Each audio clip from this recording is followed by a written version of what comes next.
Baik, Kak. Baik, Baru Miss. 13 orang yang join ya. Coba saya pengen kabar apa? Pengen tahu kabarnya satu-satu ya. Kak Bala, apa kabar Kak? Baik, baik, baik. Alhamdulillah. Kak Iya. Deo, gimana Kak? Baik, Kak. Alhamdulillah.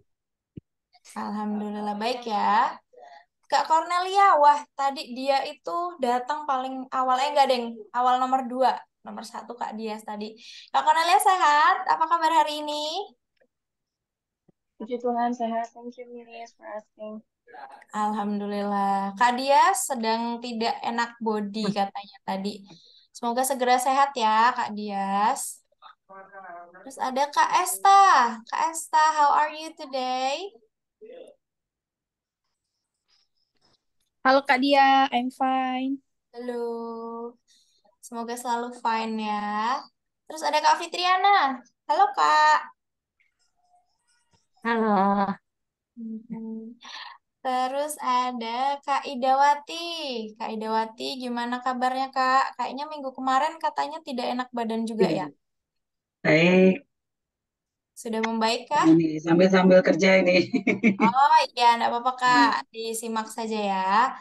Terus ada Kak Novita. Kak Novita apa kabs? Halo, Kak. I'm fine. Halo, oke. Glad you're fine. Kak Silmi, how are you today? Halo Kak, I'm great today. Thank you. Wonderful. Oke. Kak Via, apa kabar Kak? Halo Kak, sedang tidak enak badan Kak. Aduh, kok banyak yang tidak enak body ya. Pokoknya semoga teman-teman yang feeling a bit under the weather this evening, semoga segera sehat ya. Supaya bisa beraktivitas dengan baik dan bisa belajar dengan lebih nyaman. Oke, baru itu aja ya. Ada yang belum dipanggil kah? Udah kayaknya ya. Nah, kan tadi kita bahas yang kemarin dulu ya. Ini kebetulan si apa yang penanya-penanyanya sudah ada semua Kak Novita sama Kak apa namanya Kak Kak Via. Bentar, izin share screen ya. Hmm, hmm. Wait, excuse me. Oke, kelihatan ya. Oke, sebentar. Oke, aku mau make sure pertanyaannya dulu ya. Kemarin kan Kak Via nanya ini, kalau nggak salah ingat ya. Sorry, that was my son. Kak Via nanya kapan konektor itu jadi konektor, kapan dia jadi subjek, kapan dia jadi objek ya. Nah, kalau nggak salah ingat itu pertanyaannya. Terus Kak Novita tanya tentang penggunaan who atau whoever atau apa yang kemarin di apa namanya? Di noun clause connector kalau nggak salah. Iya, dan bedanya antara abridgment dan reducing. Nah, kita aku mau bahas yang terakhir ini dulu ya, abridgment versus reducing. Ini adalah pola penyingkatan di adverbial clause connector. Nah, kemarin itu ternyata aku salah ngetik. Jadi kan kemarin itu di polanya ini ya, terutama di polanya itu setelah aku lihat lagi lah, iya nggak ada yang beda sama-sama subjeknya yang dicoret ya. Tapi yang benar itu sebenarnya yang subjeknya dicoret itu adalah pola penyingkatan yang abridgment aja. Ya, jadi ini kita bahas sedikit lagi. Jadi kalau abridgment itu menghilangkan subjek pada subklausa. Jadi subklausa, bukan klausa utama ya. Dan mengganti verb utama menjadi present participle, verb ing, dan past participle, verb 3. Tadi verb ing-nya kalau dia kalimat aktif dan verb 3-nya kalau kalimat pasif. Nah, contohnya kayak gini tadi ya. Yang kemarin udah ya. Nah, syaratnya tuh ini. Yang pertama, subjek pada main clause dan subclause harus sama ya. Kalau I semua. Kalau you semua. He semua. Terus yang kedua itu tidak terdapat modal verb pada subclause-nya. Kalau subclause tuh apa ya? Anak kalimat gitulah. Nah, modal verb itu apa? Misalnya must, shall, will, should, can, could, may, might, etc. Banyak lagi ya. Nah, ini tadi abridgment. Nah, kalau reducing itu yang diilangin konektornya. Salah ya kemarin di polanya. Jadi mungkin kalau teman-teman nyatet nyatet catatan pola ini kayak bingung juga ya. Apa sama sama ya yang dicoret sama-sama subjeknya. Tapi aku salah, sorry banget ya. Maaf ya, agak membingungkan. Jadi kalau di reducing itu yang dihapus adalah konektornya ya. Contohnya kayak gini. Jadi when he meets my sister, he feels so blue. Jadi konektornya di sini adalah when, ya. Terus di sini ada yang di bawahnya as she is itu juga dia kalau kalimat pasif dia kan pakai verb 3 ya, makanya di sini pakai given. Jadi reducingnya jadi given a cake. As she is given a cake. She is-nya dihilangkan. Jadi langsung given a cake, she climbs the tree. Nah, terus ini yang kemarin, ini kayaknya pertanyaan Kak Via ya. Ini sih, campuran sih ya, Kak Via, Kak Novita. Kak Novita ada yang ini. Jadi ini aku agak salah karena naruh noun clause konektornya di bagian ke bawah-bawah. Harusnya di sini ya tulisan noun clause connector. Jadi semua noun clause connector itu bisa apapun perannya. Itu ya inilah gitu ya. Ada what, which, why, when, where, who, whom, whose, how, that, whenever, wherever, whether, if ya. Jadi ini tuh semuanya noun clause connector. Nah, kalau perannya sebagai apa ya tergantung aja dilihat lanjutannya atau kata-kata sebelumnya gitu. Contohnya, kalau sebagai object of verb itu kalau noun clause konektornya terletak setelah verb klausa utama. Bentar, ini coret-coret di mana? Oke, jadi setelah verb klausa utama dan dia jadi objek dari verb tersebut. Nah, jadi ini yang klausa pertamanya adalah yang ini ya. I know, di sini subjek, di sini verb. Nah, when di sini adalah noun clause connector, tapi selain itu dia juga jadi objek. Jadi objeknya sih know itu tadi. I know, kan kalau I know doang kayak apa ya? Nggak belum menjelaskan apapun. Makanya when di situ menjadi objeknya. Nah, gitu. Terus ini subjek verb untuk kalimat subklausanya. Oke. Terus kalau dia sebagai object of preposition, itu dia terletak setelah preposition. Preposition teman-teman udah paham lah ya. Preposition itu kayak on, in, above, under, dan lain sebagainya. Pokoknya kalimat yang menerangkan preposisi atau posisi suatu benda terhadap benda lain. Di atas, di bawah, di samping, di kanan, di kiri, di dalam, di luar gitu ya. Nah, jadi di sini prepositionnya adalah on. Nah, noun clause-nya adalah how tadi ya. Ini salah satu noun clause juga yang tadi udah ada di table. Nah, di sini makanya tuh. Bentar, hapus dulu. Nah, gitu ya. Kalau itu, pokoknya kalau di satu kalimat ada preposition yang dia itu kayak di dekatnya konektor, berarti di situ dia konektornya berperan sebagai object of preposition, ya. Terus yang terakhir dia sebagai subjek itu kalau dia noun clause-nya terletak sebagai subjek. Jadi kan tadi mana tadi ya?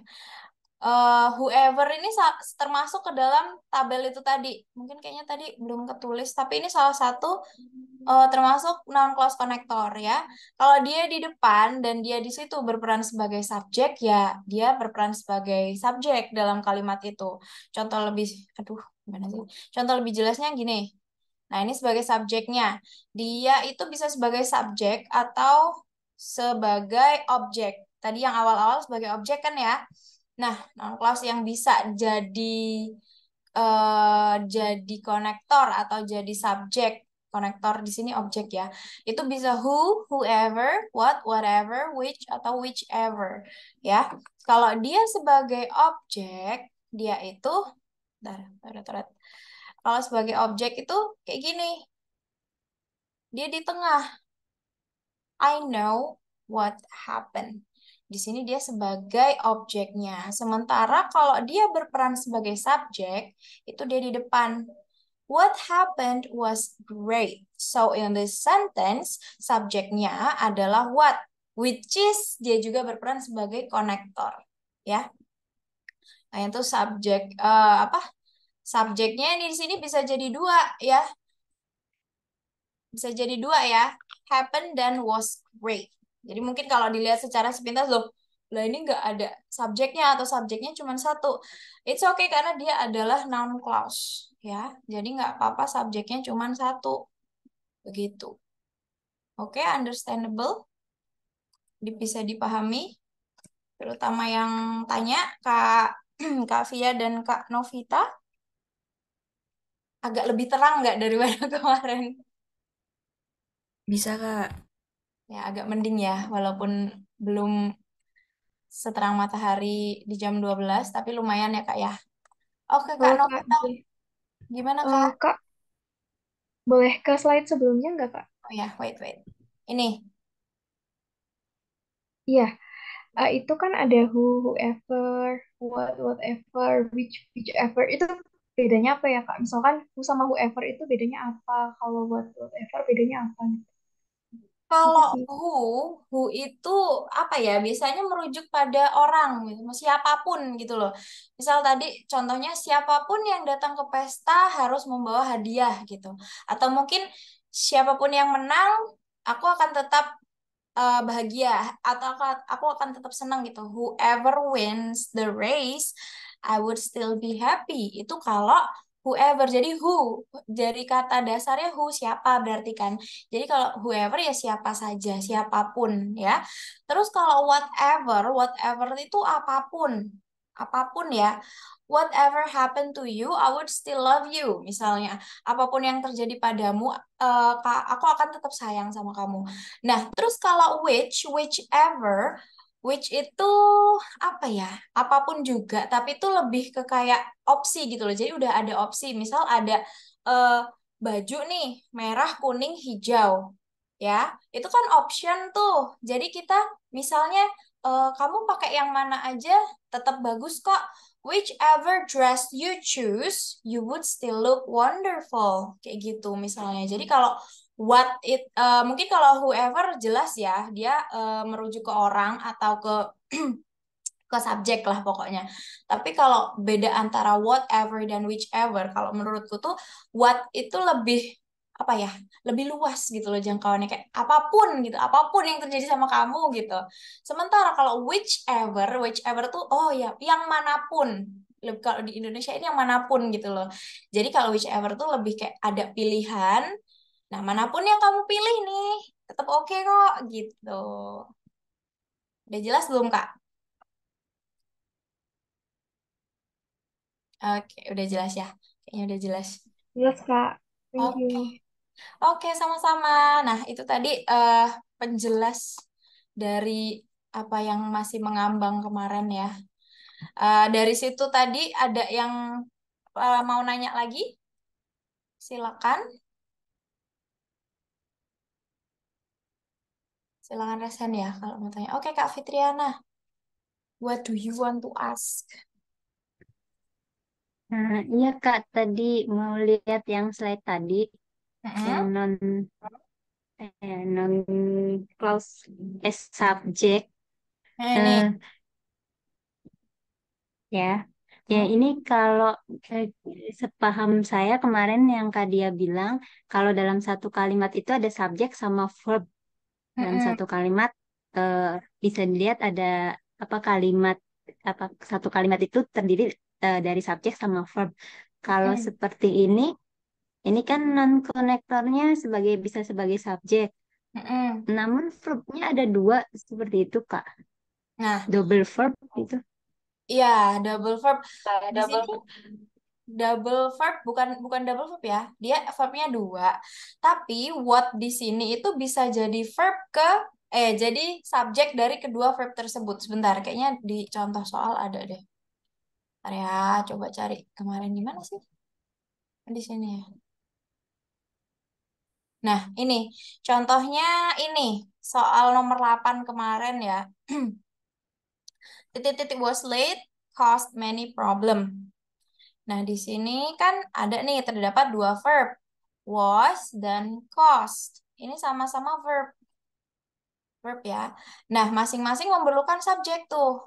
Nah, misalnya di sini he, subjek, ini sebagai subjeknya si was tadi ke sini. Terus kalau that itu menjadikan that itu sendiri bukan subjek. Kalau dia berdiri sendiri bukan subjek. Tapi ketika dia ditambahkan, ini ya, dua kata ini ditambahkan ke sini, dia membuat frasa ini jadi subjek dari ini gitu loh. Jadi itu kayak apa ya? Nggak semakin ke sini, terutama kalau membicarakan kalimat majemuk ya, itu nggak semudah itu dilihat kayak oh ini verbnya ini satu, oh ada dua verbnya. Kalau gitu masing-masing harus punya subjek. Itu nggak seperti itu karena kadang kayak tadi nih, dia sendiri subjek. Maksudnya dia berdiri sendiri ya, dia berdiri sendiri adalah subjek. Tapi dengan ditambah that di depannya, kata apa? Klausa, kata dari sini itu menjadikan subjek. Berarti kalau apa ya? Kalau mau divisualisasikan, digambarkan, he itu kan kayak dia mau megang dia tuh apa ya ibaratnya kalau orang tuh gabung di dua grup gitu loh. Dia gabung sebagai subjeknya was dan dia juga gabung ke grup sebagai subjeknya cost gitu. Jadi ya, well, is it complicated? Yes, it is very complicated. Jadi untuk apa ya, membiasakannya kayak ya Allah pusing banget diiniin. Coba teman-teman sekali lagi nggak bosen-bosen ngingetin, banyakin baca, sering-sering baca. Kalau misal nih kayak gini ya, ada ketemu soal dengan teman-teman terbiasa dengan perkataan apa atau tulisan bahasa Inggris itu tuh kayak nyambung sendiri loh nanti kayak kayaknya kalau there nggak cocok deh kalau because kayaknya nggak cocok deh tapi kalau the driver agak-agak tapi kok agak gimana ya gitu.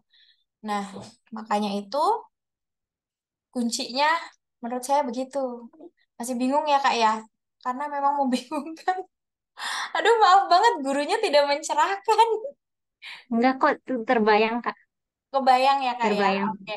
Ya. Mungkin nggak langsung ya kayak jeder gitu kayak lampu jauh mobil Pajero ya, tapi kan sedikit-sedikit terbuka gitulah Kak ya. Agak mending gitu. Oke, ada lagi yang tanya tentang yang ini tadi sebelum kita move ke materi selanjutnya? Silakan raise hand ya. Ada nih. Aduh, ini kelihatan. Oke, satu, dua, tiga. Oke, kita move ya. Oke. Nah, ini yang akan kita pelajari hari ini. Kemarin kan menjawab soal mengenai kalimat sederhana, satu klausa udah, sama dua klausa atau lebih kalimat majemuk udah juga. Nah, sekarang kita bahas tentang kalimat inversi. Kalimat inversi itu apa? Kalimat inversi itu ini kalimat yang susunan subjek dan verbnya dibalik. Jadi biasanya kan subjek dulu, baru verb ya. Nah, jadi dalam beberapa kondisi rumus atau pola itu akan ditukar. Kadang verbnya dulu baru subjeknya. Kapan? Ya, kita lihatlah. Nah, sebelumnya aku mau tanya lagi tentang materi yang kemarin dan mungkin tambahan materi tadi ya. Seperti biasa, silakan raise hand. Yang udah raise hand tetap boleh, kalau udah jawab boleh raise hand lagi. Cuman akan diutamakan teman-teman yang belum supaya besok kebagian ya. Oke, 3 soal aja kok. Soal pertama, jelaskan apa yang dimaksud dengan apositif dan berikan contoh kalimat. Satu aja. Jadi jelasin dengan bahasa teman-teman sendiri, kasih contoh. Oke, Kak Tengku. Wah, gercep sekali. Silakan, Kak.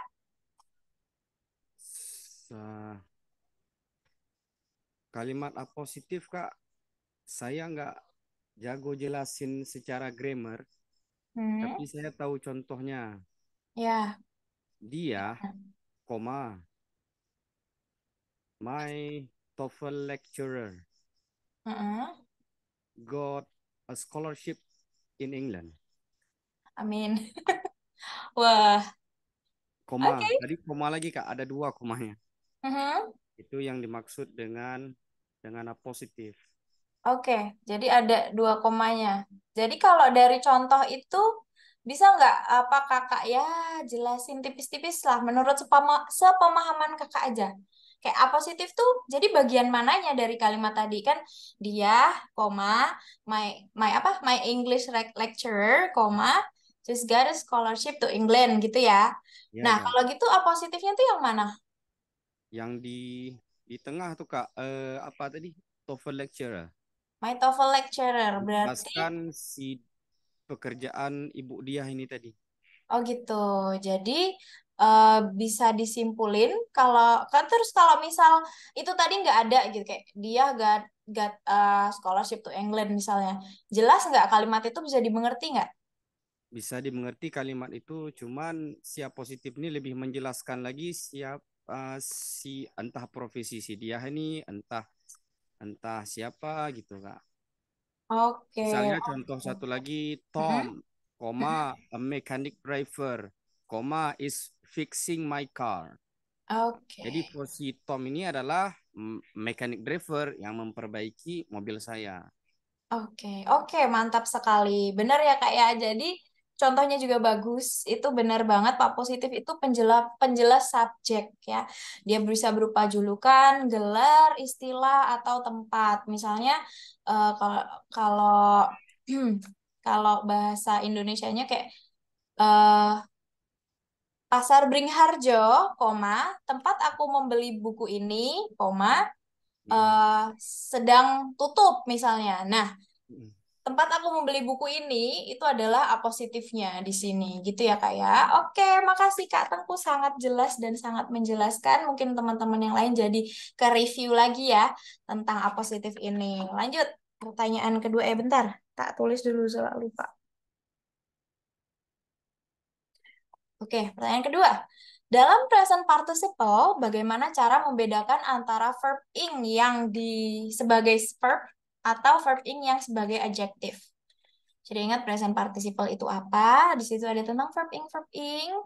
Gimana bedain verb ing di satu kalimat present participle itu? Oke, Kak Cornelia, silakan. Halo.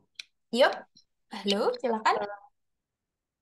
Kalau sebagai verb itu diawali to be, Mm-mm. terus kalau adjektif dia tidak diawali oleh to be. To be, oke. Bisa kasih contoh nggak, Kak? Eh, yang verb ya, sebagai verb, Boleh, di yang tentang verb. Boleh.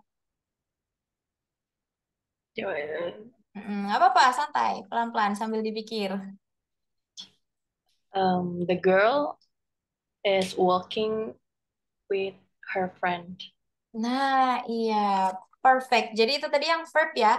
Di sini verb ing-nya walking ya. Di sini dia jadi verb. Kenapa? Karena ada to be di depannya. The girl is walking gitu ya.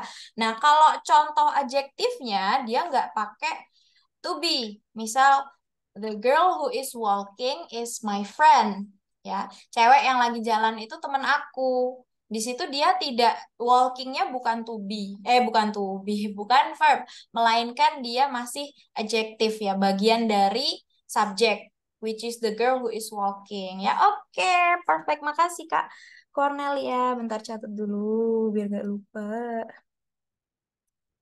Oke, last question. Sebutkan 5 kata yang merupakan coordinate connector. Nah, teman sih ini nggak tahu. Ayo, ada 5 kata coordinate connector. Oke, Kak Bala. Kak Bala angkat tangan. Silakan, Kak. Sad boy. Sad boy apa itu? Siapa yang sad boy? Apa, Kak, panjangannya? To and but or yet. Oke, betul. Sad boy singkatannya ya. So, and, but, or, yet.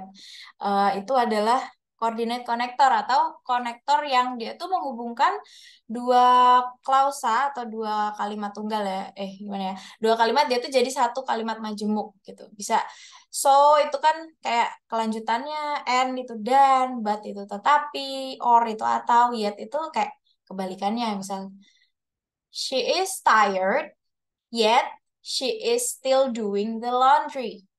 Tuh, itu kayak dua kalimat setara yang digabungkan menjadi kalimat majemuk. Oke, jadi tadi Kak Bala, good job. Ya, oke, sip. Selesai sesi tanya jawab review kali ini. Yang dapat jawab, yang bisa menjawab kali ini adalah Kak Bala, Kak Cornelia, dan Kak Tengku. Oke, good for you guys. Yang lain tetap semangat ya. Next time, semoga bisa ikut menjawab. Kita lanjut ya. Nah, ini menjawab soal mengenai kalimat inversi. Nih, kalimat inversi itu adalah kalimat dengan subjek dan verb yang ditukar posisinya. Jadi, atau diinversi ya. Jadi, tadi aku udah sempat singgung sedikit, verbnya duluan, baru subjeknya. Nah, kondisinya kapan verb dan subjek ini ditukar? Yang pertama itu ketika dia question sentences atau kalimat tanya pakai WH question ya, what, why, who, when, where, dan how. Itu dia biasanya dibalik antara subjek dan verbnya. Terus ada place expression atau pernyataan tempat. Misalnya kayak di mana sesuatu atau di mana di mana sesuatu diletakkan gitu. Terus ada negative expression atau kalimat yang menyatakan versi negatif dari sesuatu gitu loh. Nanti kita bahas lagi ya. Yang keempat itu ada conditional sentence, tapi cuma beberapa aja, nggak semua ya. Dan yang terakhir itu tentang comparison sentence atau kalimat perbandingan kayak yang superlatif maupun superlatif sama apa gitu. Pokoknya yang more atau most gitu ya. Jadi ini 5 kondisi kalimat yang memungkinkan terjadinya inversi atau pertukaran posisi antara subjek dan verb. Ada question sentence. Ini khusus yang pakai WH question ya, karena question sentence kan nggak cuma yang pakai WH. Ini khusus yang WH. Terus ada place expression, negative expression, some conditional sentences, dan comparison sentence. Nah, kita bahas satu-satu ya. Yang pertama, inversi pada kalimat tanya, khusus WH question. Nah, dia ini hanya terjadi pada kalimat tanya yang diawali dengan WH question yang berfungsi sebagai main question. Nah, gimana ya, agak bundet ya. Jadi maksudnya di situ kayak WH 5 WH word ya, question word itu dia sebagai main questionnya, di situ sebagai pertanyaan. Kayak misalnya, what is the homework? When can I leave? What is she doing? Itu kan di situ dia sebagai kata tanya itu berperan sebagai pertanyaan. Nah, tapi ada juga ketika dia nggak berperan sebagai pertanyaan. Contohnya nih, Nah, ketika itu terjadi, dia nggak perlu tinggal diinversi ya. Jadi dia itu hanya sebagai konektor atau embedded question. Misalnya, I don't know what the homework is. Do you know where you are going? Nah, coba kita cermati dulu ya. Di sini kan, nggak ding. Oh, bukan di sini. Lanjut dulu. Nah, ini rumus penjelasnya ya. Jadi di sini WH questionnya ada ini, who, what, when, where, why, and how. Jadi yang pertama, when the question word introduces a question, the subject and verb are inverted. Jadi ketika question wordnya di sini what ya, itu kayak kelanjutannya itu dibalik. What are they? Di situ they sebagai subjek dan are sebagai verb, tapi dibalik ya. Jadi verb dulu baru subjek instead of subjek baru verb. Jadi jangan what they are, tapi what are they ya. Ini mungkin kalau di kalimat sederhana yang biasanya kan ada 3 versi ya. Kalau dulu SMA atau waktu sekolah belajar grammar tuh kayak ada versi kalimat positif, versi kalimat negatif, sama versi kalimat tanya. Nah, kalau versi kalimat tanya itu biasanya kayak gitu. Verb dulu baru subject. Diawali dengan question word. Nah, kalau when the question word connect to clauses, the subject and verb that follows are not inverted. Jadi kalau di sini dia hanya sebagai konektor, dia nggak question wordnya hanya sebagai konektor, bukan bukan kata tanya. Jadi kayak nggak ada yang nanya di kalimat itu ya. Kayak ini, I know what they are. Aku tahu mereka itu apa. Ya, jadi what di sini nggak nanyain apa-apa, melainkan menjelaskan they are-nya, apa mereka itu, gitu ya. Jadi di sini tetap SVSV, bukan VS ya, tetap subject verb. Setelah question word juga tetap subject verb. Oke. Nah, contoh soalnya. Seperti biasa, yang bisa monggo raise hand ya. The lawyer asked the client why deng deng deng it. Kak Novita, silakan. Ya Kak, jawabannya yang why he did it, yang C. Yang C, kenapa Kak? Kok C? Karena itu pernyataan bukan pertanyaan. Oke, itu pernyataan bukan pertanyaan. Iya, Ta? Iya. Iya, betul. Jadi dia C. Di sini kayak yang tadi udah dibahas ya, why-nya di tengah. Dia nggak ada kata tanya yang diisyaratkan dengan tanda tanya gitu ya. Jadi nggak ada tanda tanya di sini, which is memastikan bahwa ini bukan pertanyaan. Apalagi dia di tengah, berarti tetap subject verb ya. Why he did, bukan why did he it gitu ya. Oke, Kak Novita ya. Bentar, catat dulu. Novita. Oke, good job. Yang lain masih ada kesempatan lagi. Sekarang masuk pada inversi pada kalimat pernyataan tempat atau place expression. Ini terjadi apabila di awal kalimat terdapat kata here, there, and nowhere. Ya, jadi kayak itu kan tempat-tempat yang menyatakan tempat ya, tempat-tempat gimana sih? Kata-kata yang menyatakan tempat gitu kayak here, sini, there, di sana, nowhere, nggak di mana-mana gitu. Nah, kalau dia di awal kalimat itu subject verbnya di invert ya. Jadi verb dulu baru subject. Misal yang kalimat pertama ini, here is the book that you lent me. Nah, abis kata here itu verb dulu is ya. Terus baru subjeknya the book gitu. Jadi di inversi. Terus yang kedua ada there are the keys that I thought I lost. Setelah there ada verb ya are baru subjeknya the keys. Tuh. Nah, selain itu, inversi juga dapat terjadi kalau kalimat diawali dengan prepositional place. Misalnya ini lebih ke kayak apa ya, kayak phrase. Phrase kayaknya ini bukan place ya. Prepositional phrase. Misal around the corner is Sam's house. Jadi di sini phrase ya, ini bukan place. Jadi around the corner di situ kayak di pojok situ loh gitu. Itu juga dia diinversi. Jadi verb dulu is ya, baru subjeknya Sam's house. Terus contoh keduanya ada in the closet are the clothes that you want. In the closet di sini sebagai prepositional phrase dan diikuti dengan verb dan baru subjeknya. Tapi kapan dia nggak diinversi? Seperti kurang lebih kayak apa yang pertama tadi, kalau pernyataan tempatnya cuman pelengkap kalimat, ya, agak beda sih. Kalau ini dia sebagai pelengkap doang, kayak in the forest I walked for many hours. Jadi in the forest di sini itu bukan bukan kalimat bukan frasa wajib gitu loh.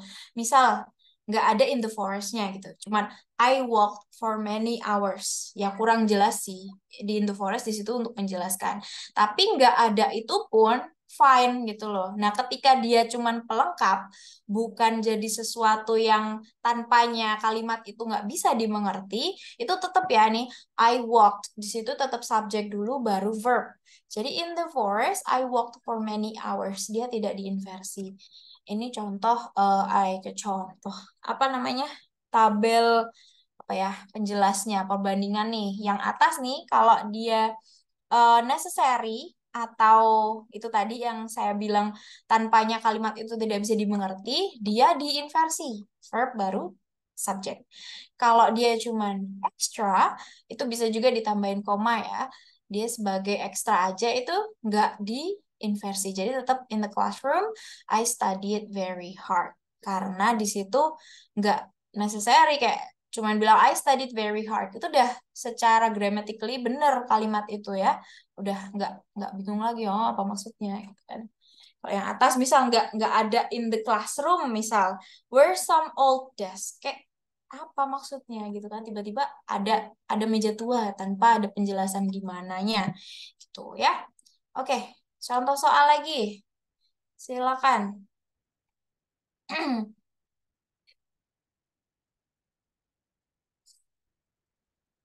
On the second level of parking. Oke, Kak Yuli, silakan Kak.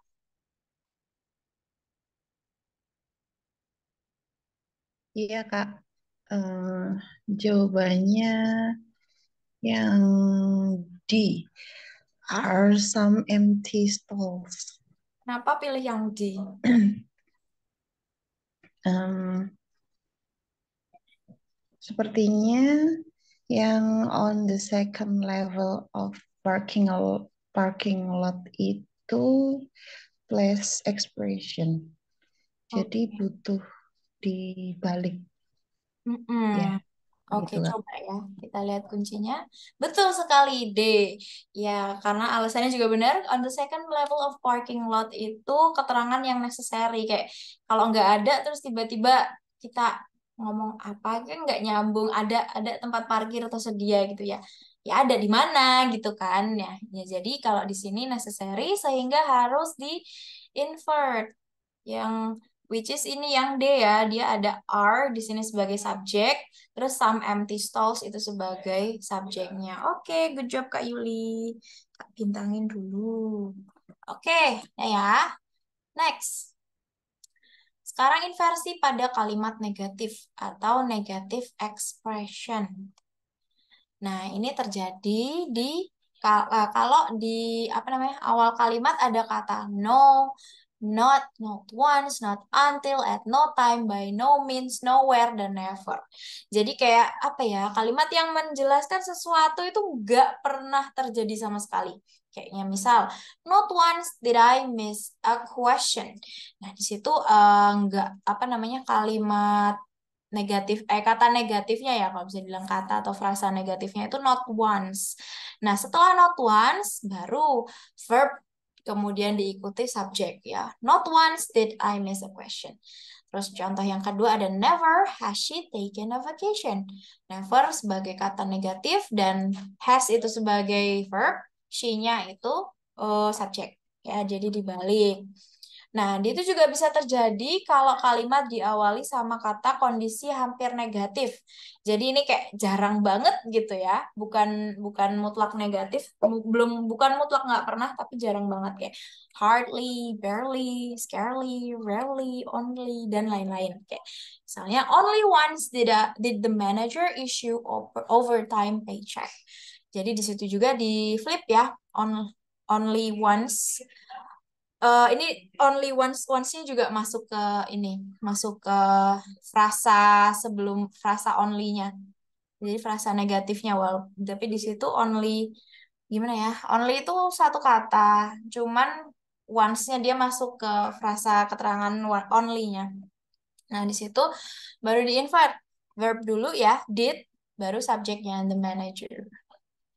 Nah, ini apa rumusnya? Tadi kata-katanya ya ada no, barely, not, hardly, never, only, neither, rarely, nor, scarcely, dan seldom. Seldom itu jarang ya. Seldom. Nah, itu ketika negative expression muncul di depan sebuah subjek dan verb yang artinya tuh di awal kalimat atau di tengah kalimat, subjek dan verb di-invert. Ya, jadi dia bisa muncul di awal kayak gini, misal kalimatnya tunggal ya, dia munculnya di situ di depan, atau mungkin dia munculnya setelah konektor, jadi kalimat apa namanya kalau dua kalimat majemuk, terus setelah konektor di klausa berikutnya itu diikuti dengan negative expression. Dia juga setelah itu apa namanya klausa yang setelah negative expression itu di flip ya, di inverse verb. Apa verb dulu baru subject. Soal lagi, yuk. Only in extremely dangerous situation, blank blank blank, stop. Ini Kak Yuli yang tadi apa angkat tangan lagi. Tapi udah ya gantian yang lain dulu. Oke.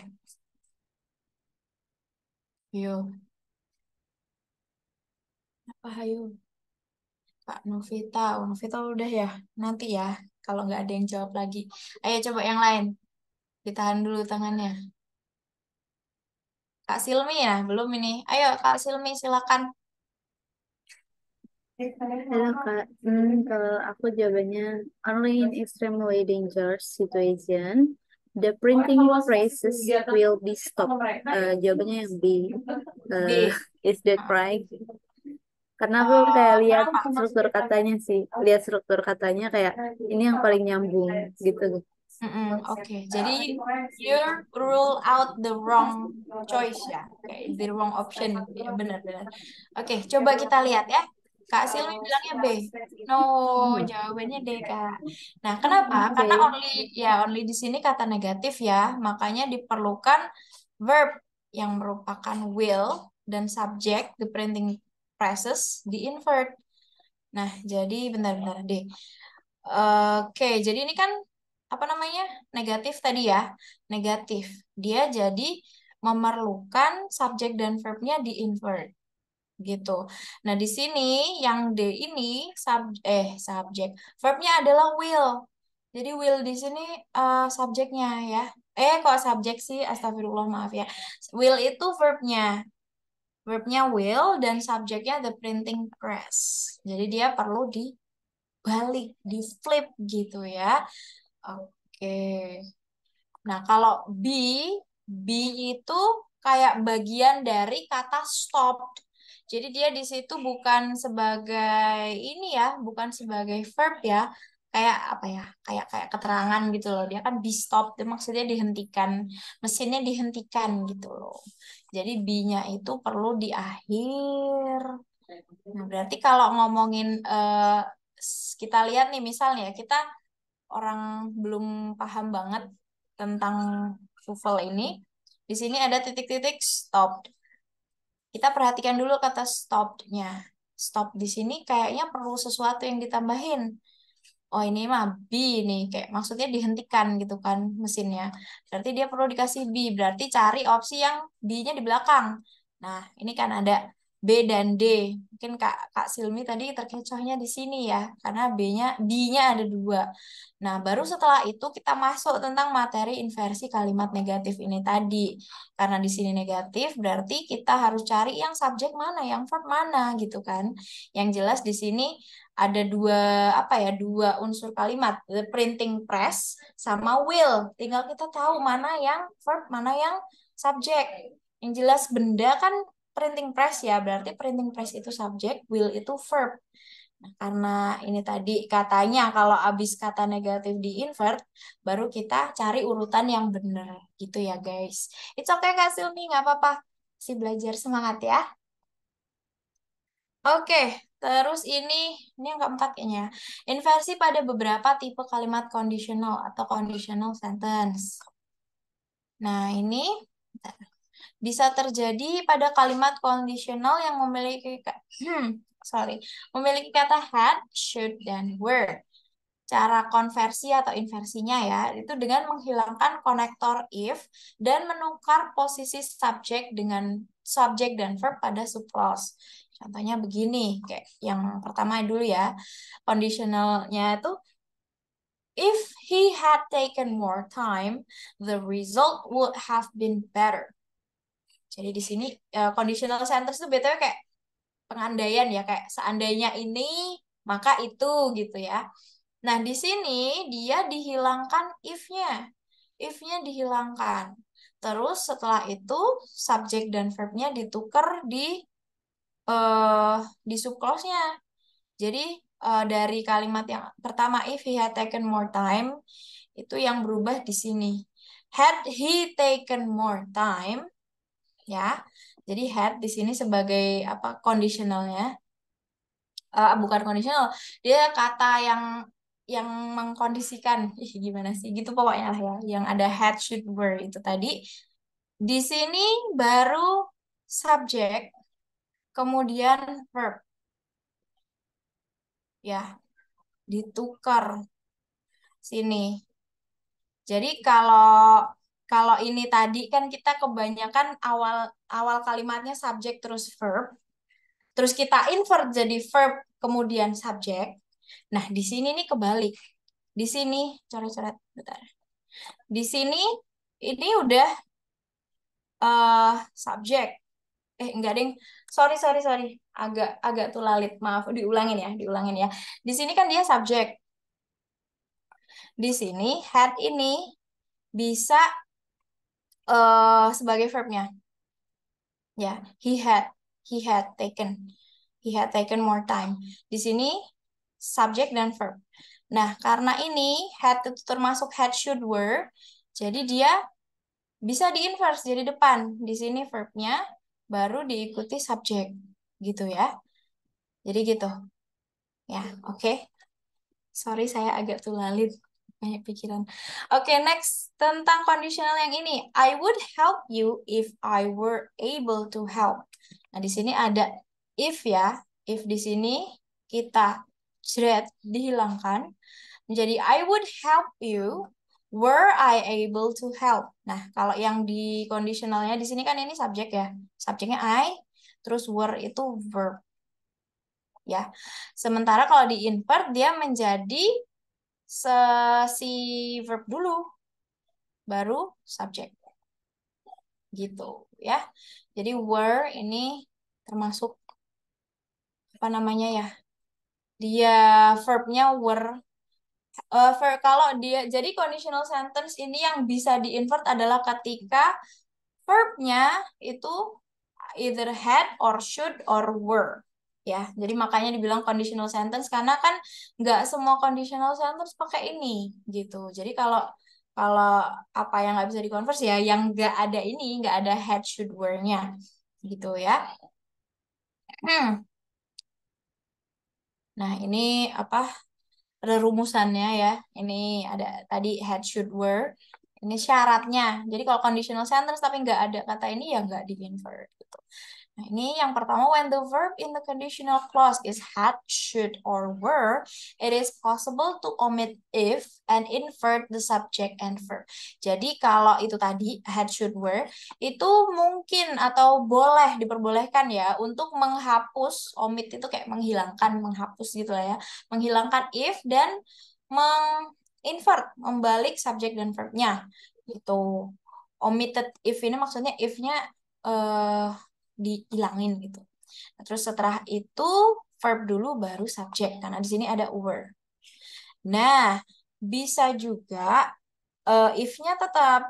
Tapi kalau if-nya tetap itu subjek dan verb-nya nggak di-invert. Jadi kalau mau meng-invert kita harus menghapus if-nya. Contoh di kalimat kedua kan dia if-nya tetap ya nggak dihapus. Jadi dia kalau ada if-nya, kalau tetap ada if-nya dia nggak boleh di-invert. Bergincu. Ini soal lagi. Contoh soal nomor 12. Silakan. Yang mau? Yang bisa? Gak ada yang penting mau. Bisa mah urusan belakangan. Bisa tapi nggak mau kan ada. Jadi mending mau dulu. Silakan yang mau.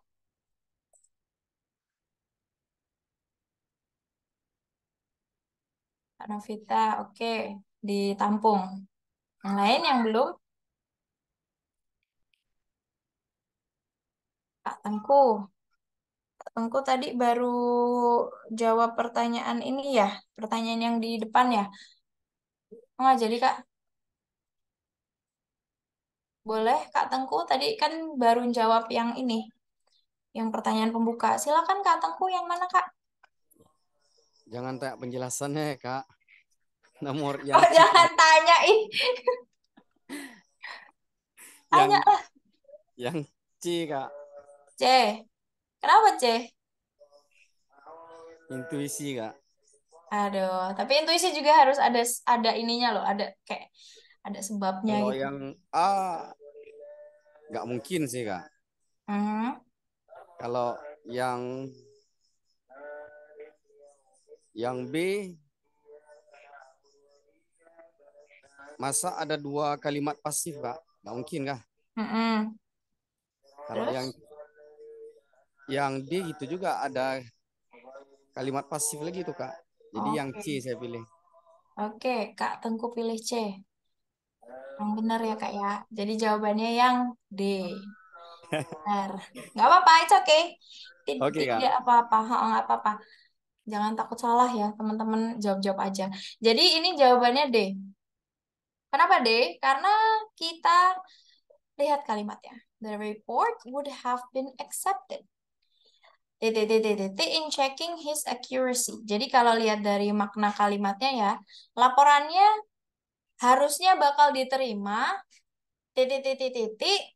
Dia lebih ngecek ketelitiannya. Jadi kayaknya ini kalimatnya bakal jadi apa? Laporannya bakal diterima kalau dia lebih teliti ngecek keakuratannya gitu ya. Nah, di sini dia itu diperlukan if tambah subjek tambah verb atau tanpa if tapi di invert ya. Nah, di sini yang opsi if cuma satu, yang A, if more care. Tapi di sini dia nggak ada subjek verbnya.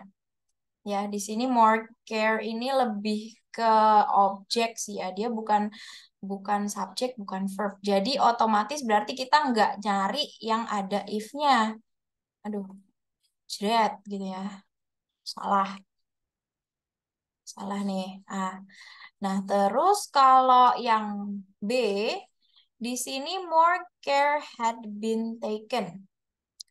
Di sini, oh more care ini subjek, ding. Subjek ya, more care ini subjek. More care subjek ya. Terus ini di sini more care ini subjek. Had dia verb. Nah, kayak yang dibilang di sini dia itu perlu ini atau ini. Nah, kalau nggak ada if-nya dia harusnya kok convert sih, di invert ya, dibalik. Karena ini tetap subject verb jadi kurang tepat juga, salah ya. Terus kalau C berarti had taken more, ini had-nya kan apa namanya verb ya. Mungkin more-nya ini bisa diasumsikan subjek. Nah, invert nih. Udah invert nih, tapi kayak belum lengkap kalimatnya kayak had taken more apa? Had taken more apa? Apakah concentration atau apa? Jadi ini juga belum benar ya. Nah, yang D, misal nih, ini di sini had-nya verb kan. Nah, more care di sini subjek dan been taken di sini kayak apa ya keterangan lah gitu. Nah, kalau yang ini memenuhi syarat nih. Dia nggak pakai if. Oke, kalau nggak pakai if berarti verb dulu baru subjek. Di sini ada verb, di sini ada subjek, dan dia ada keterangan yang menjelaskan apa yang diambil gitu. Maksudnya aksi apa yang dilakukan kepada si he ini, si orang laki ini untuk membuat reportnya diterima. Jadi yang betul jawabannya D. Oke, acceptable ya. Nggak apa-apa Kak. Eh, Teman-teman yang lain juga jangan apa ya, jangan ragu-ragu kayak, iya aku kayaknya tahu tapi takut salah gitu. Jangan gitu ya. Jawab aja. Jadi kayak tadi saya kan bilang yang mau jawab bukan yang tahu jawabannya. Jadi kalau teman-teman merasa tahu ya menurut teman-teman itu ya nggak apa-apa jawab aja gitu. Pada diem gitu kan. Oke, lanjut ya guys. Kayaknya tinggal satu lagi deh. Nah, ini terakhir. Inversi pada kalimat perbandingan atau comparison sentence. Nah, ini bisa terjadi di kalimat perbandingan komparatif dan superlatif degree. Tahu ya, comparison sentence itu kayak membandingkan sesuatu dengan sesuatu yang lain. Kalau komparatif itu misalnya sesuatu lebih apa daripada yang lain. Jadi kayak misal, uh, my My brother is taller than my sister. Itu adalah kalimat perbandingan komparatif karena membandingkan ya. Di situ kata perbandingannya taller, lebih tinggi. Kakakku lebih tinggi daripada adikku kayak gitu. Nah, kalau superlatif degree itu apa ya? Kayak yang the most gitu. Misalnya she is the most beautiful girl in this village. Kayak dia adalah cewek paling cantik di desa ini. Jadi kalau superlatif itu yang paling, si paling gitulah ya. Si paling cantik, si paling pinter, si paling tinggi misalnya gitu. Nah, subjek dan verb yang diinversi adalah subjek verb pada klausa setelah comparative word. Ya, comparative word itu tadi kayak more, more ini, itu more itu gitu ya. Di comparative word itu ada more. Misalnya, aku duduk lebih lama daripada kamu, atau aku lahir lebih dulu daripada kamu, gitu ya. Contoh kalimatnya nih, di sini ada my sister spends more hours in office than John. Ini sebenarnya kalimat yang sama ya. Di sini kayak ditambahin does di bawahnya my sister spends more hours in the office than John does. Kayak kakakku itu lebih lama di kantor daripada John. Nah, versi invertednya di sini ada my sister spends more hours in the office than does John. Than does John. Sorry, kebelibet. Jadi di sini kan kata komparatifnya more ya, more, lebih. Nah, di sini my sister ini di sini ada kalimat juga. Apa maksudnya kalimat apa ya?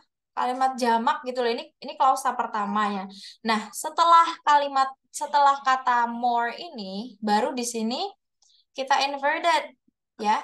Does di sini verb dan John di sini subjek gitu ya. Jadi kalau yang di awal ini misalnya ini kayak kalimat dasarnya gitu loh ini ya. Yang pertama ini kalimat dasarnya kayak gini.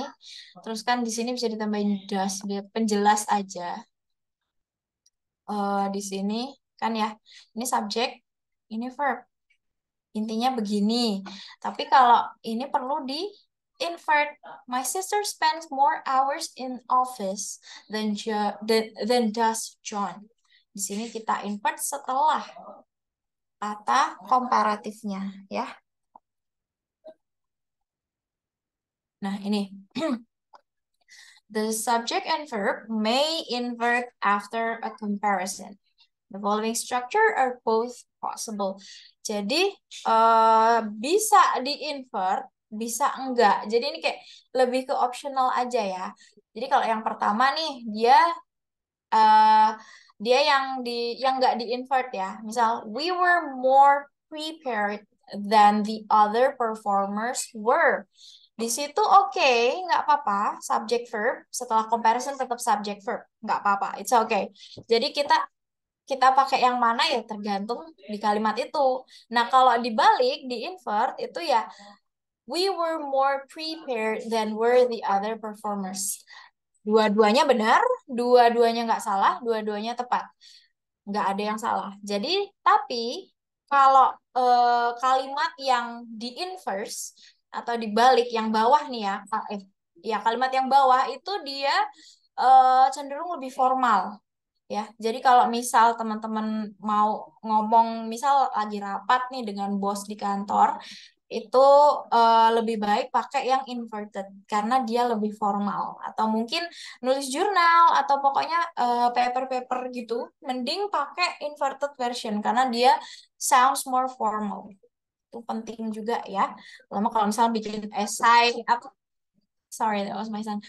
Bikin esai mau study abroad itu mending di inverse kalau setelah comparison ya. Oke, soal kayaknya terakhir hari ini. Silakan. The result of the current bla bla bla bla bla. Ayo, yang mau jawab. Silakan Kak Yuli, Kak Tengku. Oh, Kak Dini nih belum bersuara dari tadi. Kak Dini duluan. Oke, silakan Kak Dini. Oke, Kak. Yang mau jawab ya, Kak. Monggo, silakan. Jawabannya then were they, Kak. Kalau ngikutin pola yang tadi. Oh, Di jadinya. yang Tapi di nggak ya, tahu were apa. they. Emang were di situ apa ya, Kak ya? Were di sini kan dia jadinya subject verb, nanti jadinya verb subject gitu, Kak. Ini Memang verbnya yang mana? hmm, daripada the result of the current experiment appear to be more consistent than were ntar dulu, Kak. Were the result of B. Berarti. Boleh Gimana, kan? gimana? B mungkin ya, Kak. B. Lebih prefer ke B deh, Kak. Ya, Subjeknya the result of previous test. oh gitu. Jadi B apa D nih? B, Kak. B. B ya, Salah. bebek ya. Nah, nggak apa-apa. Salah juga. Nggak apa-apa. Namanya belajar kalau udah pinter ya udah nggak usah belajar lagi kan. Nggak apa-apa. Coba kita lihat. Nah, B jawabannya. Untung diganti ya. Nah, oke. Jadi kalimat ini udah ada subjeknya. The result of previous test. Ini ya. eh ini udah ada subjeknya. Subjeknya ya. Jadi, bentar, coret-coret. The result ini adalah subjek ya, sepanjang ini jebret. Nah, terus comparative sentence-nya ini more consistent. Ini compnya ya. Ini compnya. Nah, kalau tadi katanya nih cenah ya, kalau setelah comparative sentence itu mending di invert. Karena di sini jelas sudah, bukan.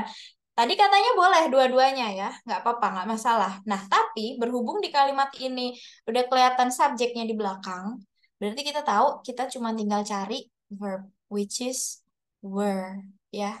Jadi di sini them itu subjek, they were ini ya, ini subjek, ini verb. Yang ini verb, ini subjek, inverted ya. Tapi kan dia udah ada subjek di sini. Nah, ini the result of the previous test. Agak panjang ya. Jadi apa namanya subjek verb itu bisa aja satu kata, bisa aja kayak segambreng gitu ya. Jadi tinggal teman-teman lebih teliti aja, kayak memperkirakan ini yang mana, itu yang mana gitu ya. Oke. Tadi Kak siapa? Kak di ini ya. Oh iya, sorry belum tak tulis. Oke, thank you Kak. Nggak apa-apa. Sekali lagi nggak apa-apa salah ya. Jangan takut salah. Lebih baik ngomong tapi salah daripada nggak ngomong-ngomong gitu ya. Kecuali kalau ada halangan misal lagi sakit, lagi sambil ngapa nggak apa-apa. Tapi kalau bisa ngomong-ngomong ya guys ya. Oke. Nah, kuis nih. Kemarin siapa yang minta kuis? Kita kuis sekarang ya. Sebentar, aku kirim link kuisnya ke grup. Terus paling aku tuh kurang suka sebenarnya section ini karena pusing. Ya, menangnya menangnya section ini tuh karena dia taruh nomor 2. Jadi kalau aku nggak kebayang kalau section ini ada di akhir.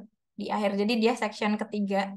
Pasti bete banget. Jadi udah terakhir, udah ngantuk, udah buyar, udah apa, halah, skip. Ntar ya, aku kirim ke grup kita.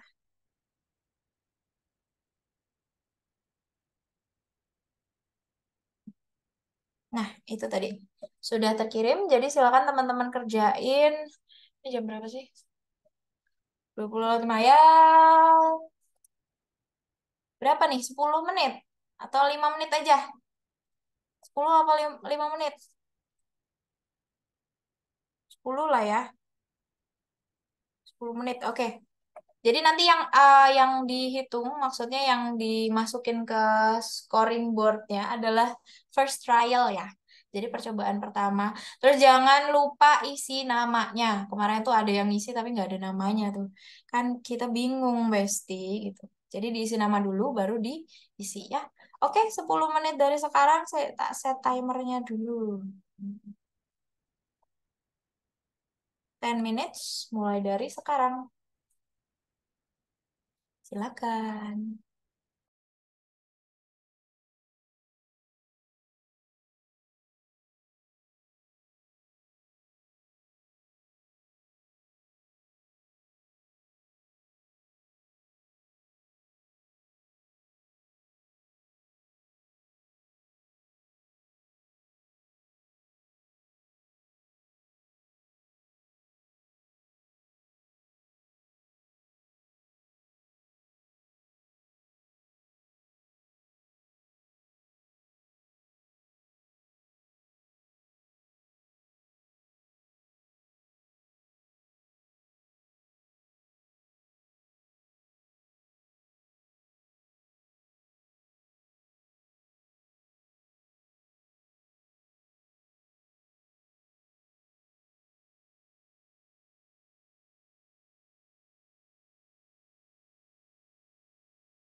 Kak, nih yang 42 gimana Kak cara pilihnya?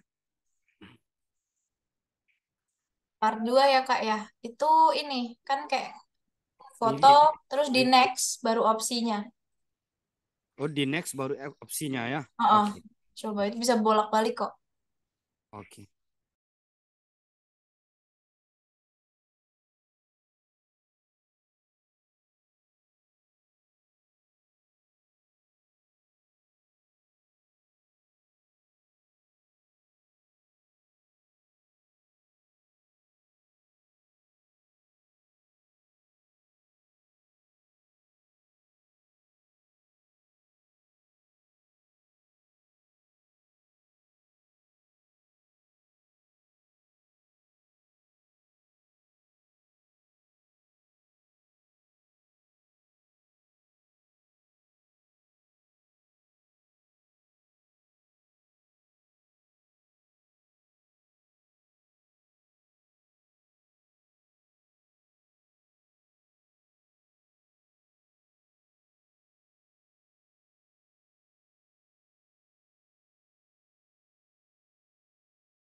Udah Kak, salah tiga. Oke Kak, Tengku udah ya. Yang lain udah pada belum? Udah Yang ya. salah, yang salah tiga tuh boleh dijelasin nggak? nanti. Yang mana, Ge? Tak buka soalnya dulu ya. Teman-teman yang Saya belum diselesaiin dulu. saya salah numbu 2. Bentar, tak masuk dulu.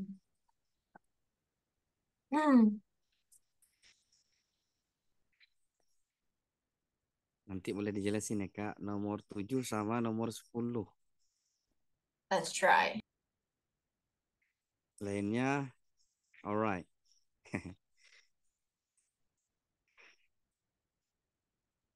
Sabar ya, Besti. Masih 1 menit lagi kok.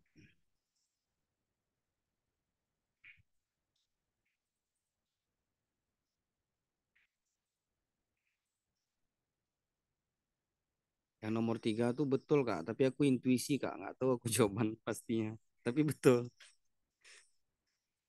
Nggak penting kan caranya gimana, yang penting betul.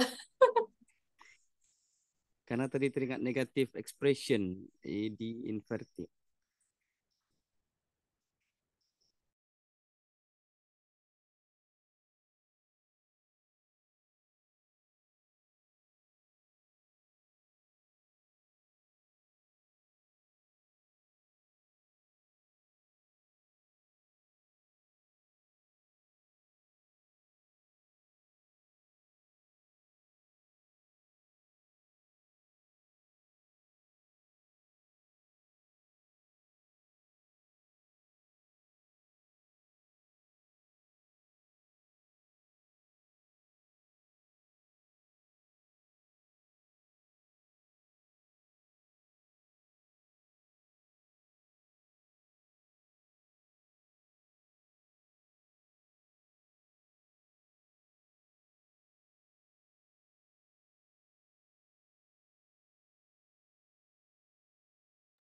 Oke, udah habis ya guys waktunya. Udah semua kan? Coba kita lihat dulu. Ini oke, mungkin pada dapat berapa nih? Tak lihat ya.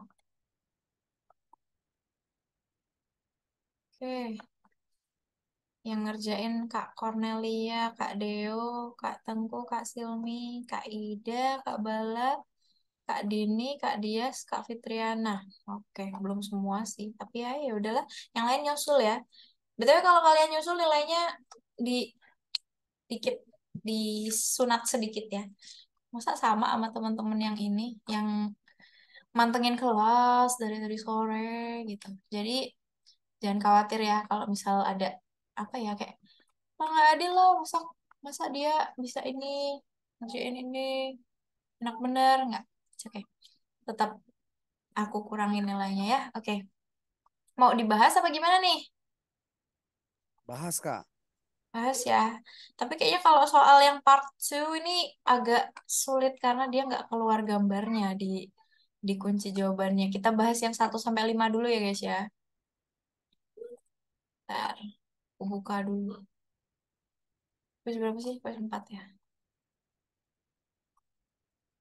Sebentar. Aku mau share screen.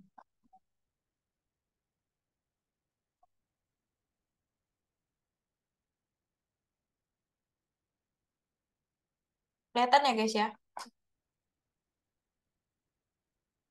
Hmm. Ini. Kita bahas 1 sampai 5 dulu ya. Soalnya anak saya udah nangis. Oke, yang pertama.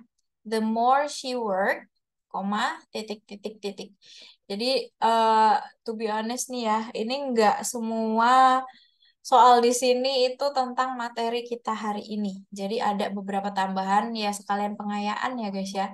Jadi coba yang pertama nih, the more she work, jawabannya adalah the less she achieve. Kenapa? Karena dalam kalimat itu harus setara. Jadi ini kan kayak kayak apa ya? Ibaratnya ini pola kalimatnya itu harus sama. Jadi kalau bisa dibilang misalnya the more she work itu biru, yang the less she achieve itu adalah pink gitu. Biru dan pink harus bentuknya sama walaupun warnanya berbeda. Di sini kan kalau yang ini formatnya the more, terus ada subject, terus ada verb di situ ya. The more she worked, polanya seperti itu. Verbnya verb 3, verb ed ya, verb 3. Nah, kita cari kalimat lanjutan yang kayak gitu juga. Sama-sama. Nih, pertama sama-sama ada the-nya. Ada the-nya. Nah, more di sini kan kalimat kata komparatif ya. More itu lebih gitu. Nah, kita cari lawannya. Lawannya more ya less gitu kan. Dengan format yang sama persis. Abis the, more. Kalau ini the less. She dia sama, she harus di situ juga. Nah, terus di sini ada verb 3 word. Kita cari di sini ada achieved. Jadi dia sama-sama verb ed ya. Nah, makanya itu jawabannya adalah the less she achieved. Jadi itu yang pertama mungkin catatan tambahan. Kalimat itu kalau ada kalimat yang seperti ini cari yang setara. Setara itu tadi ya maksudnya. Kayak kalau bisa divisualisasikan itu dua kalimat itu sama cuma beda warna aja ya. Jadi cari polanya yang sama persis gitu. Oke, understandable ya kalimat pertanyaan pertama. Nah, terus yang nomor 2 titik the best car to buy is the Mercedes Benz. Nah, ini kayaknya ini kan menjelaskan kenapa kok Mercedes Benz itu adalah the best car to buy. Ya, berarti of course kasih depannya because. Karena ya karena karena gitu. Karena sesuatu gitu ya.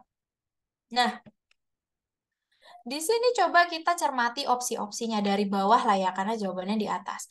Because durability and economy wise it is better than all the others. Ini kalimat yang terakhir ini kayaknya terlalu jelimet. Dan di sini ada kata durability. Ya, durability terus di sini ada economy wise. Sekali lagi kayak yang nomor 1 cari kata-kata yang setara dalam satu kalimat itu. Jadi kalau durability ya economically mungkin atau ekonomi bisa gitu ya. Jadi jangan yang satu belakangnya yang satu belakangnya kal gitu. Seperti yang opsi atasnya ini ya, because of its durability and it is economical. Di sini kan sebenarnya dari kata apa ya? Kata sifatnya durable and economics ya, maksudnya ekonomis gitu.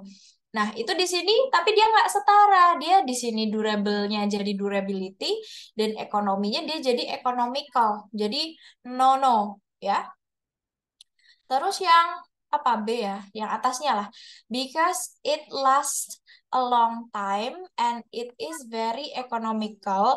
Nah, di sini agak kurang pas karena dia di sini ada koma. Jadi kayak kalimatnya tuh kayak apa ya? Terpecel-pecel gitu. Terpecel-pecel maksudnya terpotong-potong dan gak setara gitu loh. Jadi ya bisa juga ini, tapi ada opsi yang lebih baik, yang paling baik di sini, which is A, because of its durability and economy. Di sini kata sifatnya akhirannya sama ya, durability dan economy. Begitu. Jadi kita pilih yang A ya. Kita tadi big note untuk pembahasan ini adalah setara ya, setara. Kata harus setara, kalimatnya setara gitu. Nah, paham ya? So, nomor 3. John has not been able to recall where ...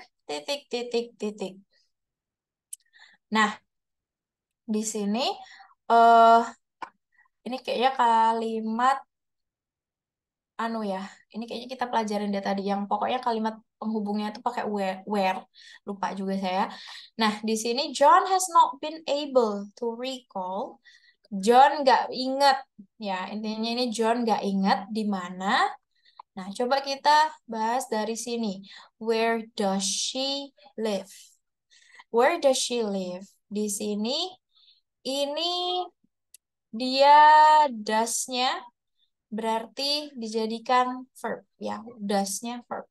Terus she, dia subject. Di sini inverted berarti. Tapi di sini kan setelah word nggak perlu inverted. Sama juga ini dengan yang 1 dan 2 ini sama ya pola kalimatnya. Jadi 2 ini otomatis out. Terus opsi yang terakhir ini, where lived the girl? It sounds weird. It doesn't. It's not really make any sense. So the best choice is where she lives. Itu ya, tetap subject verb, nggak not inverted. Oke? Terus yang ini, he titik looked forward to the new venture. Dia dengan titik menantikan petualangan baru. Nah, di sini kalau lihat dari opsinya, intinya dia eager. Eager itu kayak bersemangat gitu loh. Nah, tapi eager bentuk yang seperti apa? Nah, itu teman-teman harus paham mengenai, masih besok sih bahasannya tentang reading. Itu kayak tentang apa ya? Tentang imbuhan, tentang sufiks terutama. Di sini kan ada yang li, ada nesli, ada nes, ada macam-macam gitu ya. Nah, coba kita lihat yang ini. In the state of increasing eagerness, itu kayaknya, itu kan maksudnya, sorry, dalam kondisi yang semangat terus meningkat gitu. Itu kalau dimasukin ke kalimat, not really make any sense gitu, kayak he in a state of increasing eagerness look forward to the new venture. No, it's just too long, too complicated for the sentence, so it's out. So nggak deh ya, no. Terus yang ini, he with great eagerness look forward to the new venture. Ini kurang pas karena kayak gimana ya? Ini kalau setelah ini ada koma malah bisa dia jadi apositif nih with enggak deng. Iya, bisa jadi apositif he, with great eagerness, looked forward to the new venture. Tapi di sini nggak bisa look karena looking forward. Jadi yang opsi ini juga no. Terus ini eagernessly. Nah, eagernessly itu kayak apa ya? Dia itu sifat semangat yang tinggi. Jadi kayak nggak masuk untuk kalimat ini. Ini maksudnya kan dengan semangat gitu ya, yang mau dicari. Tapi kalau eagernessly itu adalah seberapa semangat orang itu. Kalau kayaknya misalnya nih, dari sini kelihatan nih mana yang eagernessly-nya tinggi, mana yang sedang, mana yang rendah gitu. Nah, itu eagernessly seperti itu. Jadi nggak bisa dipakai di kalimat ini. Makanya di sini the best choice is eagerly. He eagerly looked forward to the new venture. Dia dengan semangat menanti petualangan-petualangan selanjutnya. Oke, gitu ya. Terus the last one, Ben would have studied medicine if he to a medical school. Nah, ini kayaknya juga tadi ada ya tentang apa? Komparatif. Tapi bukan komparatif, conditional sentence. Di sini ada if. Tapi kan tadi ada syaratnya ya. Komparatif yang seperti apa? Itu komparatif yang mana tadi, Bu? Sebentar. Itu harus komparatif yang ini, harus had, should, were. Coba kita lihat ada atau enggak had, should, were-nya. Had, should, were. Oke, ada yang ada ya. Jadi ada di sini ada had been admitted sama were admitted. Oke, dua opsi ini ya. Tapi kalau di sini pakai if, kalau if berarti dia nggak di invert ya. Ingat kalau inversi pakai conditional itu kalau dia if-nya masih ada nggak di invert. Tetapi kalau nggak ada if-nya baru di invert ya. Jadi Ben would have studied medicine if he had been atau were admitted.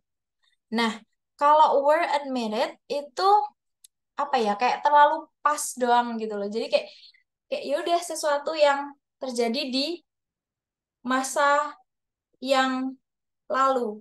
Kayak at some point aja dan dia nggak berlanjut gitu loh kalau were itu. Kalau were, was, had, pokoknya kalau nggak ada been-nya, itu tuh dia kayak even satu poin gitu aja gitu loh. Jadi dia terjadi di satu titik dan dia nggak berkelanjutan. Sementara kalau ada been itu tuh kayak apa ya, ada lanjutannya gitu loh. She had been eating for 5 minutes. Dia sudah sedang makan selama 5 menit gitu loh. Nah, jadi ini lebih tepat pakai had been admitted. Karena kan ketika ini kalimatnya maksudnya Ben eh, bakalan masuk ke dokteran. Gimana, Ben sekarang itu gimana ya? Gimana ya ngertiinnya? Susah ngertiin secara literal tuh apa, agak sulit gitu ya. Jadi Ben itu harusnya sekarang mempelajari tentang kedokteran. Seandainya dia melamar atau apa, mendaftar ke sekolah kedokteran gitulah ininya. Nah, berarti yang tepat jawabannya itu ada had been admitted. Ya, karena kayak seandainya dulu itu dia daftar tuh sekarang dia bakal masih belajar kedokteran gitu loh. Nah, understandable ya, walaupun agak mutar-putar keliling kota. Itu tadi eh explanation-nya ini nggak bisa dibahas ini karena gambarnya tidak terlihat, guys. Jadi ini mungkin kita kita iniin dulu ya. Kita postpone dulu. Mungkin kalau ada waktu next meeting saya bikinin kayak slide ya bahas yang ini kemarin ya. Oke, ada yang mau ditanyain dari sini? Ada yang dapat 100 nggak? Hmm, 75. Ada? Betul 7, Kak. Betul 7, berarti 70 ya. Oke, keren. Ada yang di atas itu? Di atas 70? Jangan-jangan tertinggi nih Kak Tengku nih, 70. Oke, oke. Good job everyone. Oke, udah ya. Oke, nah itu tadi penjelasan kita hari ini. Tetap eksis, oke.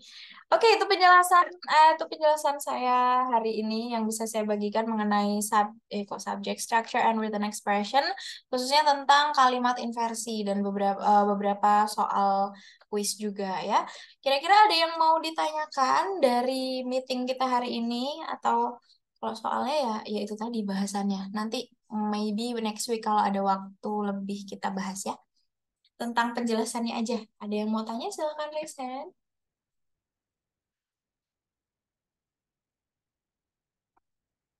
Ada ya? Tunggu nih. Coba saya ceki-ceki nih. Kak Dahlia. Kak Dahlia, apa kabar?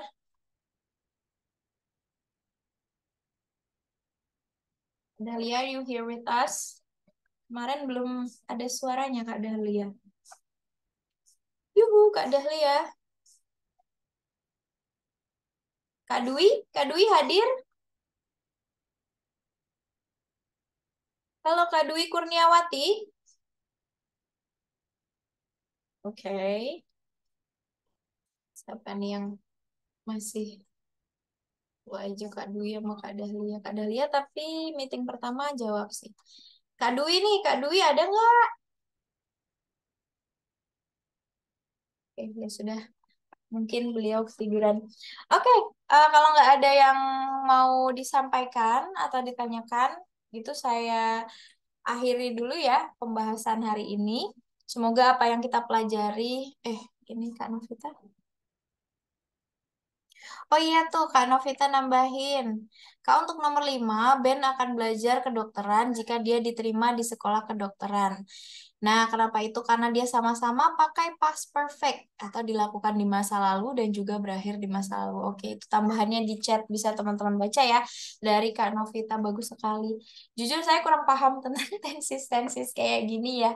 Karena ya itu, salah satu alasan saya nggak masuk pendidikan bahasa Inggris adalah karena saya tidak suka belajar bahasa Inggris, terutama tensisnya.